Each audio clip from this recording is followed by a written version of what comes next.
гэмт хэргийг улс төрийн аргаар шийддэггүй. Гэмт хэргийн шинжтэй асуудлыг шийддэг газар нь шүүх байгаа шүү дээ. Улс төрийн нам гэмт хэргийг улс төрийн санал хураалтаар шийддэггүй шүү дээ.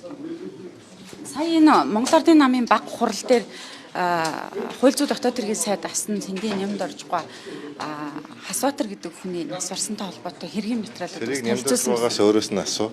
Нямд оржгоо мөрдөн шалах ажиллагааны нууцтай танилцдаг өгөө задруулсан гэмт хэрэг үйлдсэн гэдгээ өөрөө нотолж байгаа юм уу?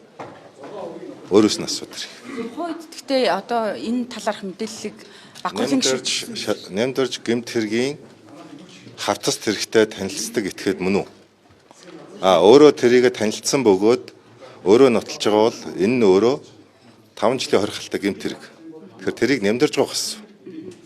Монголын нам таныг энэ хэрчээ гэж байгаа асуудал тавсан ямар байсан байгаа. Ясгна. Одоо намаас таныг бүх асуудлыг ярьж ингэж штэ. Энийг та хэр одоо шударгач гэдэг юм юу ч гэж байгаа. Хөөгдсөн юм уу би одоо? Үгүй хөөн л гэдэг. Хөөгдсөн юм уу? Мэдхгүй би одоо сая Обэдхгүй би одоо гүйл явж байна. Одоо намын гишүүнээс хүүн. Гэхдээ тэр одоо ер нь нэг юм хэлчих одоо. Одоо Бана Баярбаатар баг дүрдээ баг ор заяа. Нэг үлгэрийн Баатар. Ер нь энэ хүн биш үү? Улсын их хурлын үндсэн хууль зааснаар улсын их хурлын гишүүн өөр ажил албан тушаал авсарч болохгүй гэж байна. Энэ хүн намын хяналтын орооны дарга гэдэг орон тооны ажлыг хавсан гүйцэтгэж байгаа. Энэ нь их хурлын хууль үндсэн хууль зөрчиж байгаа. 2. Манай намын дүрм зааснаар хяналтын орооны дарга нь орон тооны байх бөгөөд өөр ажил албан тушаал хавсарч болохгүй гэж байна. Энэ хүн хяналтын орооны дарга гэсэн намын дүрм заасан орон тооны ажлыг нэмэх нь их хурлын гишүүний ажлыг хавсан гүйцэтгэж байгаа. Мөн намын дүрм зөрчиж байгаа гэсэн үг байхгүй юу? Тэгэхээр нэг нүүр нь болохоор би одоо их хурлын гишүүнд хөөгддөд байгаа юм уу? Намын хяналтын орооны даргад хөөгдөд байгаа юм. Ингээ олон дүртэй их хурлын гишүүнийхээ хувьд яриад байгаа юм уу? Хяналтын орон даргахын хувьд яриад байгаа юм. Тийм учраас би хэлж байна шүү дээ. Энэ үндсэн хууль намын дүргээ эхлээ зэгцэлжээд энэ асуудлаа ярь. Албатай тэмцэх газар та гэрчин мэдүүлэг өгч ирсэн үү? Тэгсэн. Яг ямар одоо асуудлаар гэрчин мэдүүлэг өгч байгаа юм бэ? Гэхдээ яг би ярьсан асуудлаараа одоо бүх гэрчин мэдээлэл өгчөөд өглөө очиж өөрөө өгч сая одоо ирж байна. Тий. Өнгөрсөн хугацаанд одоо хэвлэл таны өгсөн яриатай холбоотой асуудлыг улс төржиж гин хүний төрийг элтэд харлуулж гин энэ нь одоо их хурлын гишүүн бөгөөд Монгол Ардын намын одоо гишүүн байх ёсгүй ёс зүй асуудал мөн гэж яриад байгаа юм. Та энийг юу гэж боддог? Гэхдээ харин одоо энийг штэ би хэлээд би сая ах өдөр бас хэлсэн штэ. Гэмт хэргийн шинжтэй асуудлыг ярьдаг газар нь л ярина. Мөн үү? Нот хоримцтайгаар. Улс төрийн санал хураалтаар шийддэггүй шүү дээ гэмт хэргийн шинжтэй асуудлыг. Одоо энэ их хурлын тархимд ч гэсэн шийдэхгүй шүү дээ. Одоо энэ нь зөв энэ нь буруу гэмт хэргийн шинжтэй асуудал яриад шүү дээ. Таны баг хуралдаа оролцоогүй мөн саналаа өгөөгүй гэж. Гэхдээ та хэд чинь намайг харсан байлгүй дээ одоо ингээд. Таныг дотоогш орж суугаагүй гэдэг. Гэхдээ одоо тэр баг хурлын гишүүдээс асуул да одоо тэр инхээр суусан байна уу, суугаагүй байна уу, саналаа өгсөн байна уу, өгөөгүй байна уу. Одоо эний чи одоо яах юм бэ? Ийм байгаа. Одоо ховч шиг. Баг хурлын гишүүний энэ шийдвэрийг та яаж харж байна? Яасан гинэ? Баг хурлын саяны энэ санал давхар хоёр удаа санал ураагаад шийдвэрээ гаргалаа шүү дээ. Монгол Ардын намын даргаар амар баясгалан гэдэг бол их хурлын даргаыг сонголоо. Энэ шийдвэрийг та хэр зөв үзэж байгаа? Яг энд гурван асуудал яригдана. Нэгт манай намын дүрмийн 21-ийн 3 байна уу? Би тавьсан байсан. Зүйлийн нууцлаар би алдчихж одоо магадгүй шүү зүйлийн. Намын их хурлын чөлөө цагт намын даргын орон гарсан тохиолдолд гэсэн. Орон гарна гэдэг нь юу хэлж яах вэ гэхээр сул оронтой гарсан одоо аль биесны шийдвэр гарсан тохиолдолд гэсэн үг. Орон гарсан тохиолдолд гэдэг үг Монгол Улсын их хурлын хууль сонгуулийн тухай хууль энэ өөрөө тайлбарлагдсан байдаг. Өөрөөр хэлбэл одоо жишээл их хурлын гишүүний орон гарсан бол гэдгийг юу гэж тайлбарладаг вэхээр улсын их хурлын гишүүнээс одоо үүлэн татсан улсын их хурлын тогтоол гарсан нэг ойлгоно гэж тайлбарлсан байна. Тэгэхээр манай намын даргын орон гарсан гэдэг бол намын дарга өргөдлөө өгөө түүнийг хүлээж авсан Бага хурлын шийдвэр гарсан тохиолдлыг хэлж байгаа. Тэгэхээр тийм гарсан шийдвэр байхгүй ер нь өгөхөд бэлэн байна гэдэг ам өгтөө өргөдлөө өгөөгүй шүү дээ. Бага хурлд. Тэгээ баг хурлыг одоо хуралдуулж эхлэхээс өмнө намын даргатай холбоотой энэ асуудлыг ярилцаж эхлэхээс өмнө өргөдлөө өгөх хэсэг асуудлыг хилцэж болоогүй юм. Үгүй ээ би бага хурлын нэг л гишүүн шүү дээ. Энэ талаар тайд шаардлага тавьсан юм. Ягаад санал хураалт явуулсан юм бол? Баяр дарга нь өргөдлөө өгөөгүй байхад ягаад? Баяр нь хүчиндээ л одоо манай Баярмаатар би Үлгэрийн Баатар гэж хэлээд шүү дээ. Одоо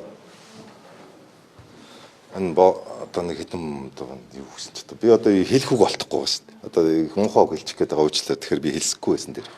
Тоолгын хүмүүс нөгөө дахиж санал хураалтыг ингээд шинэ журам гаргасан шүү дээ. Ингэж журам гаргасан тохиолдолд өмнөх санал хураалтууд дээр хурлууд дээр үгүй байсан. Улс төрийн намын тухай хууль дээр намын даргыг намын дүрмд заасны дагуу сонгоно гэж байгаа. Журамд биш. Намын дүрмд. Намын дүрм Монгол улсын дээд шүүхэд бүртгэлтэй байна. Өөрөөр хэлбэл Монгол улсын дээд шүүхэд бүртгэлтэй намын дүрмийн дагуу намын даргыг сонгоно гэж ойлгоно. Саяны тохиолдолд юу болсон байна уу гэхээр намын бага хурал дээр намын даргыг сонгох журам гаргацсан. Журмаа олонхын саналаар батлаагүй. Үнэ үү? Журмаа хилэлцээд санал хураагаад тоолоод батлах ёстой шүү дээ. Тэр журмыг санал хурааж батлаагүй. Тийм одоо юмар сонгоцсон гэсэн үг. Хаалтан дотор хэлж биш. Би сонгоцсон гэдгийг би ашлтан дотор хэлж байгаа.